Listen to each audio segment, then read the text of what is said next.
How does it look further down the beach?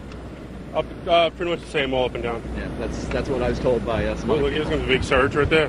Yeah. Oh, wow. Well, yeah, There goes that's the it. lifeguard All right. tower. There goes the lifeguard shack. Wow.